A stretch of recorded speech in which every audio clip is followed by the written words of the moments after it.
Hello everyone, welcome to the Equibat Science. ইতিমধ্যে আমি যেটো আমাৰ ডিফাৰেনশিয়েল ক্যালকুলাছৰ যেটো শৰ্ট সিৰিজ চলি আছিল যত আমি কি কৰিছিলো ডিফাৰেনশিয়েল ক্যালকুলাছৰ যিখিনি বেসিক ফৰ্মুলা আছিল সেইখিনি আমি ডিসকাস কৰিছিলো ঠিক আছে তো অলৰেডি আমাৰ চাৰিটা ফৰ্মুলা ডিসকাশন হৈ গল অলৰেডি তো আশা কৰো আপোনালোকে সেই চাৰিটা ভিডিও চাইছে আৰু বুজি পাইছে ঠিক আছে তো আজি আমি ডিসকাশন কৰিব ওলাইছো 5 নম্বৰ যেটো ফৰ্মুলা হয় ঠিক আছে আসলে 5 নম্বৰ ফৰ্মুলাটো ডিসকাশন কৰি লও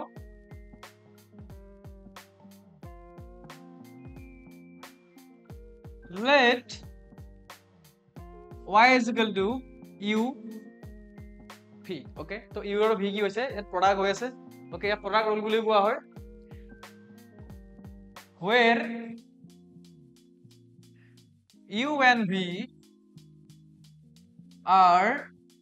functions of x okay তাৰ মানে u and v টো কি হয় ভেৰিয়েবল হয়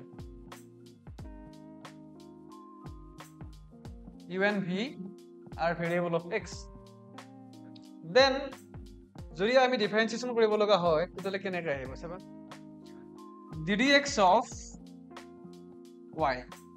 okay তো ddx of y মানে কি হয় uv ঠিক আছে তো ddx of y is equal to what uv u and v তেতিয়া আমি কেনেকৈ ডিফাৰেন্সিয়েট কৰিম তাৰ মানে এক্সপানশনটো কেনেকৈ হ'ব যদি কেনেকৈ কৰিম আমি u ddx of v plus